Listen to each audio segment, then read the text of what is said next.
Hey guys, welcome back to our channel. இந்த வீடியோவில் வந்துட்டு நம்ம வந்து ஆலியார் டேமை தான் வந்து ஃபுல்லாக எக்ஸ்ப்ளோர் பண்ண போகிறோம். நீங்கள் போன வீடியோ வந்துட்டு ஆனமலை மாசாணியம்மன் கோயில் வ்ளாக் பார்க்கல அப்படின்னா மறக்காமல் அதை பார்த்துட்டு வந்துடுங்க. அண்ட் மறக்காமல் நம்ம சேனலுக்கு வந்து சப்ஸ்கிரைப் பண்ணிடுங்க. வீடியோ கடைசி வரைக்கும் பாருங்கள். பிடிச்சிருந்துச்சுன்னா லைக் பண்ணுங்கள், கமெண்ட் பண்ணுங்கள், ஷேர் பண்ணுங்கள். இப்போ நம்ம வீடியோக்குள்ளே போகலாம். நம்ம ஆனமலை மாசாணியம்மன் கோயிலிருந்து கிளம்புன உடனே வந்துட்டு ஆலியாருக்கு கிளம்பியாச்சு. பார்க்கிங்லேருந்து நம்ம வெளியே வர்றதுக்காக வந்துட்டு இங்கே வெயிட் பண்ணிகிட்டு இருந்தோம். நம்ம இப்போ போகிற ஆலியார் அணை பார்த்திங்கன்னா வால்பாறைக்கு அடிவாரத்தில் தான் இருக்குது.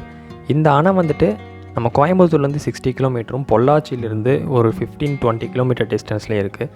அதுபோக இந்த அணை வந்துட்டு யாரால் கட்டப்பட்டதுன்னா தி கிரேட் காமராஜர் அவர்களால் வந்து கட்டப்பட்டது. 1962 வந்து இது திறந்து வச்சுருக்காங்க இந்த அணையை. இந்த ஆலியாருக்கு எதுக்கு ஆலியார் அப்படின்னு பேர் வந்துச்சுன்னா, இந்த ஆறு வந்து கடல் போல் வந்து காட்சி அளிக்குமா. அதாவது ஆலி அப்படின்னா வந்து கடல் அப்படின்னு அர்த்தம். அதாவது கடல் போன்ற இந்த ஆறு காட்சியளிக்கிறதுனால தான் இதுக்கு பேர் வந்துட்டு ஆலியார் அப்படின்னு வந்துட்டு பேர் வந்திருக்கு. இந்த ஆறு வந்துட்டு எங்கே கலக்குது அப்படின்னு பார்த்தீங்கன்னா, கேரளாவில் இருக்கிற பாரத புலா அப்படின்னு ஒரு ஆறில் தான் வந்துட்டு நம்ம ஆலியார் போய் கலக்குது. இந்த ஆலியார் வந்து நம்ம ஆனமலையிலேருந்து வரும்போது தான் இன்னுமே நமக்கு வந்து அழகாக இருக்குது. நீங்கள் பொள்ளாச்சியிலேருந்து வந்தீங்க அப்படின்னா உங்களுக்கு அதுவும் அழகு தான். பட் இங்கேருந்து நம்ம போகும்போது அந்த அழகு வந்து இரட்டிப்பாகுது. அந்த அழகு உங்களுக்கு பார்த்தாலே தெரியும். அங்கே பாருங்கள், ரோடு வந்துட்டு ஒரு தென்னந்தோப்புக்கு நடுவில் வந்துட்டு ரோடு போகுது. அவ்வளோ சூப்பராக இருக்குது பார்க்குறதுக்கு. இது எனக்கு கேமராவில் காட்டுறதை விட நான் நேரில் பார்க்குறதுக்கு வந்து ரொம்பவே சூப்பராக இருந்துச்சு. ஸோ நீங்களும் மறக்காமல் வந்து பொள்ளாச்சி சைடு வந்தீங்கன்னா ஆனைமலை மாசாணியம்மன் கோயில் விசிட் பண்ணிட்டு அந்த ரூட்லேயே அங்கேருந்து ஸ்ட்ரைட்டாக ஆலியார் வந்துட்டு நீங்கள் விசிட் பண்ணுங்கள். ரொம்பவே வந்துட்டு என்ஜாய் பண்ணுவீங்க.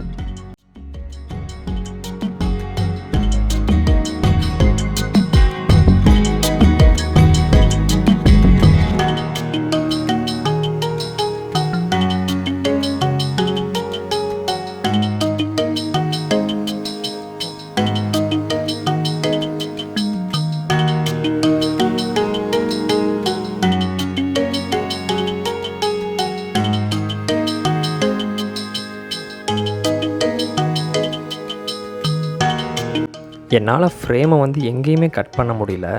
அதை நான் ரெக்கார்ட் பண்ணும்போது கூட பெருசாக கவனிக்கல. நான் எடிட் பண்ணும்போது தான் அதை கவனிச்சிக்கிட்டு இருக்கேன். என்னால் எங்கே கட் பண்ணணும், எங்கே வைக்கணும், எதை வைக்க வேணாம் எதுவுமே எனக்கு தெரில. ஏன்னா பிளேசஸ் வந்து அவ்வளோ பியூட்டிஃபுல்லாக இருந்துச்சு. அதனால் நான் வந்து ஃபுல் கிளிப்பாகவே முடிஞ்சாலும் நான் கொடுக்க ட்ரை பண்ணுறேன். நீங்கள் ஃபுல்லாக வீடியோவை பாருங்கள். உங்களுக்கு வந்துட்டு கண்டிப்பாக இது வந்து ஒரு விஷுவல் ட்ரீட்டாக இருக்கும்.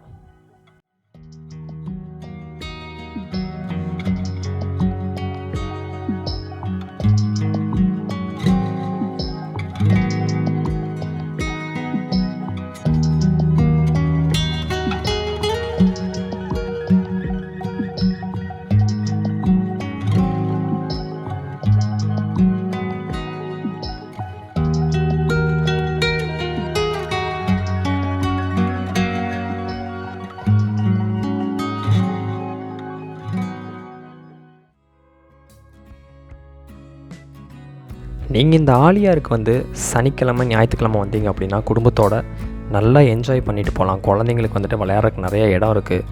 நீங்கள் நல்லாவே என்ஜாய் பண்ணலாம். உங்களுக்கு டைம் ஸ்பெண்ட் பண்ணுறதுக்கு வந்துட்டு ஒரு பெஸ்ட்டு பிளேஸ் வந்து உங்களுக்கு பொள்ளாச்சி சுற்றி இருக்குன்னா அது வந்து முதல்ல வந்து ஆலியார் தான். இப்போ நம்ம ஸ்ட்ரைட்டாக வந்து பொள்ளாச்சியிலேருந்து ஆலியார் போகிற ரோட்டில் வந்து நம்ம ஜாயின் பண்ண போகிறோம். நான் சொல்லியிருக்கேன் இல்லையா, இதான் வந்து பொள்ளாச்சியிலேருந்து ஸ்ட்ரைட்டாக வந்துட்டு ஆலியாருக்கு வர ரோடு. பொள்ளாச்சியிலேருந்து ஒரு 15 கிலோமீட்டர் டிஸ்டன்ஸ் தான் வரும். நம்ம இப்போ ஆனமலையிலேருந்து வரதுனால நம்ம வந்து இந்த ரோட்டில் வந்து ஜாயின் பண்ணி இப்போ இங்கேருந்து ரைட் எடுத்து நம்ம ஸ்ட்ரைட்டாக ஆலியார் போகிறோம். இந்த ரோடு வந்துட்டு வால்பாறை மெயின் ரோடு அப்படிம்பாங்க. இந்த ரோடோட பேர் வந்து வால்பாறை மெயின் ரோடு. இப்போ நம்ம ஜாயின் பண்ணியிருக்க இந்த ரோட்டில் இப்போ நம்ம ரைட் எடுத்தோம் இல்லையா, இதுவே நீங்கள் லெஃப்ட் எடுத்திங்கன்னா அங்கே வந்து பாலாற்றங்கரை ஆஞ்சநேயர் கோயில்னு ஒரு கோயில் இருக்குது. கண்டிப்பாக அந்த கோயிலுமே வந்து வந்தீங்கன்னா கண்டிப்பாக அந்த கோயிலும் விசிட் பண்ணுங்கள். ஏன்னா வந்துட்டு அது ரொம்ப ஒரு பியூட்டிஃபுல்லான ஒரு கோயில். அந்த கோயிலை சுற்றியுமே வந்து உங்களுக்கு ஆறு தான் ஓடும். அது நம்ம சேனலில் வந்துட்டு அந்த விளாக் இருக்குது. நீங்கள் பார்க்கலன்னா அதை மறக்காமல் போய் பாருங்கள். உங்களுக்கு ஒரு ஐடியா கிடைக்கும். நீங்கள் அங்கே பாருங்கள், அந்த மலைகள்லாம் எவ்வளோ அழகாக இருக்குது. ஆனால் அன்றைக்கி எனக்கு என்ன தோணுச்சுன்னா, அங்கெல்லாம் வந்துட்டு மழை வர்ற மாதிரி இருக்குன்னு தோணுச்சு. பட் வந்துட்டு இப்போது வந்து இங்கே நான் போயிட்டு இருக்கிறப்போ வந்து பயங்கரமாக வெயில் அடிச்சுது. பட் அங்கே வந்து அந்த மேகத்தை பாருங்களேன், அந்த மலையை சுற்றி செம்ம கருமேகம். அங்கே தான் வந்துட்டு வால்பாறை வந்து அந்த மலைக்கு மேலே தான் வால்பாறை இருக்குது. ஃபைனலி நம்ம வந்து ஆலியார் ரீச் பண்ணிட்டோம். பட் வந்து என்னென்னா ரொம்ப வெயில் அடிக்குது. உள்ளே போகலாமா வேண்டாமான்னு யோசிச்சுக்கிட்டு இருக்கேன். இது வந்து என் வாய்ஸ் ஓவர் இல்லை, இது வந்து நான் ஸ்பாட்டில் பேசுனது. அதாவது ஒன்றும் இல்லை, நான் வந்து அன்றைக்கி ரெக்கார்ட் பண்ணும்போது வந்து பயங்கரமாக வெயில் அடிச்சிது. ஸோ வந்து வெயில் அடிக்குது, நான் உள்ளே போகலாமா வேணாமான்னு ஒரு ஐடியாவில் இருந்தேன். ஏன்னா வந்து டேமில் வந்து பயங்கரமாக வெயில் அடிக்கும். உங்களுக்கு மேலே நடக்கிறது வந்து ரிஸ்க்கு. அதனால நான் வேறு ஒரு பிளான் இருந்ததுனால நான் மேலே போக வேணும்னு நினச்சேன். ஆனால் எனக்கு ஆலியார் போனதுக்கப்புறம் வந்துட்டு செம ட்விஸ்ட்டு. அப்படியே வந்துட்டு கருமேகம் ஃபுல்லாக சூழ்ந்து மழை வராத குறை தான், பட் மழை வரல. பட் வந்து கிளைமேட் வந்து அப்படியே ஆப்போசிட்டாக மாறி கூலிங்காக ஒரு மாதிரி மாறிடுச்சு. ஸோ வந்துட்டு எனக்கு மேலே போய் எக்ஸ்ப்ளோர் பண்ணுறதுக்கு வந்துட்டு ரொம்பவே யூஸ்ஃபுல்லாக இருந்துச்சு.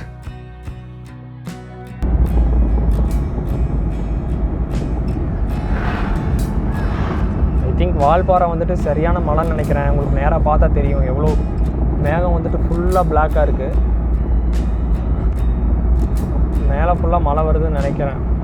வால்பாறை, மங்கி ஃபால்ஸ் சைட்லாம் இன்னும் இங்கேயும் கொஞ்சம் நேரத்தில் இங்கேயும் ஸ்டார்ட் ஆகிடும் எனக்கு தெரிஞ்சு.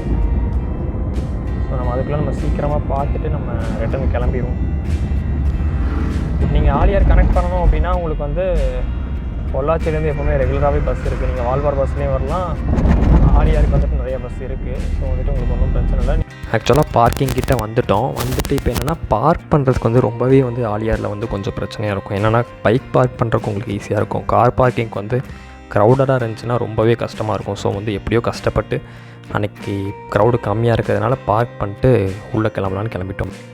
உள்ளே போகிறதுக்கு பார்த்தீங்கன்னா ஒரு ஆளுக்கு வந்து 10 ரூபா வந்துட்டு சார்ஜ் பண்ணுறாங்க. ரீசனபிள் தான். கைஸ் இங்கே செம்ம காற்று அடிக்குது. அதனால பார்த்தீங்கன்னா தண்ணியெலாம் இங்கே வந்துருச்சு. இந்த சைடு சரியான காற்று, மழை வேறு வர்ற மாதிரி இருக்குது ஃபுல்லாக. ஸோ இங்கே உங்களுக்கு தண்ணி பிடிச்சிக்கிறதுக்கெல்லாம் எல்லா வசதியுமே செஞ்சு வச்சுருக்காங்க.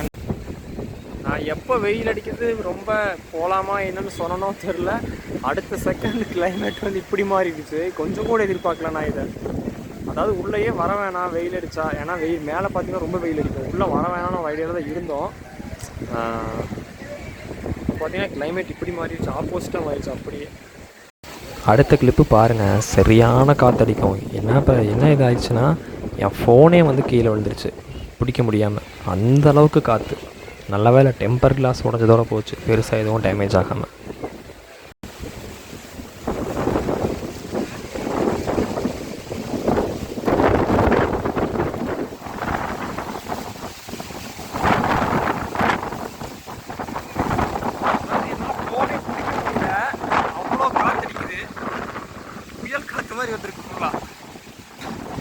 ஃபவுண்டனே நிறுத்திட்டாங்க அடிக்கிற காற்றுக்கு.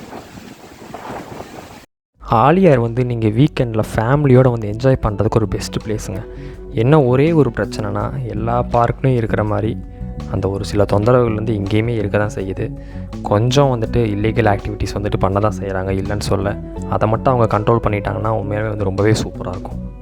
இன்னொன்று என்ன சின்ன பிரச்சனைன்னு பார்த்தீங்கன்னா கொஞ்சம் வந்து மெயின்டெனன்ஸ் வந்து கம்மியாக இருக்கிற மாதிரி எனக்கு தோணுது.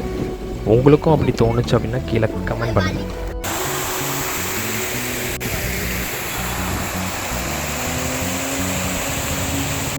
இங்கேருந்து கீழேருந்து பார்த்தீங்கன்னா மேலே ரொம்ப தூரம் ஏறணும்.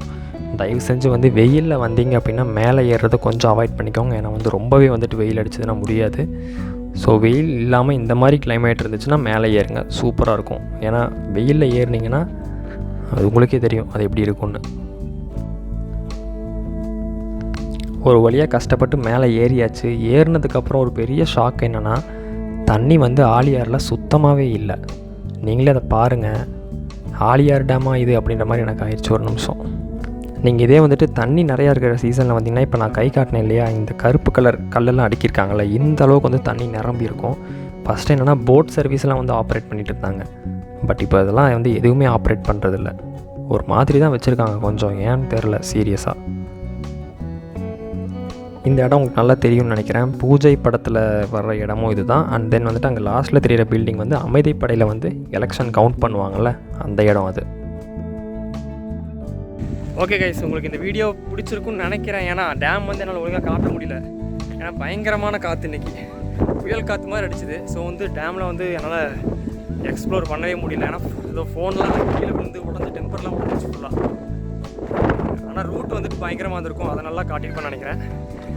மறக்காமல் நம்ம சேனலுக்கு வந்து சப்ஸ்கிரைப் பண்ணிடுங்க. ஓகே, வீடியோ பிடிச்சிருக்குன்னு நினைக்கிறேன். பிடிச்சிருந்தால் லைக் பண்ணுங்கள், ஷேர் பண்ணுங்கள், கமெண்ட் பண்ணுங்கள். தேங்க்யூ, பாய். இதெல்லாம் செம்ம போதலாக இருக்குது கைஸ். ஸோ வரவங்கெல்லாம் ஃபேமிலியாக வரவங்க கொஞ்சம் பார்த்துவாங்க, புரியும்னு நினைக்கிறேன். வெளியே வந்து இந்த ஹோட்டலில் சாப்பிட்டுட்டு அப்புறம் நாங்கள் கிளம்பிட்டோம். ஓகே கைஸ், இந்த வீடியோ உங்களுக்கு பிடிச்சிருக்குன்னு நினைக்கிறேன். மறக்காமல் நம்ம சேனலை சப்ஸ்கிரைப் பண்ணிடுங்க. வீடியோக்கு லைக் பண்ணுங்கள், ஷேர் பண்ணுங்கள், கமெண்ட் பண்ணுங்கள். தேங்க்யூ.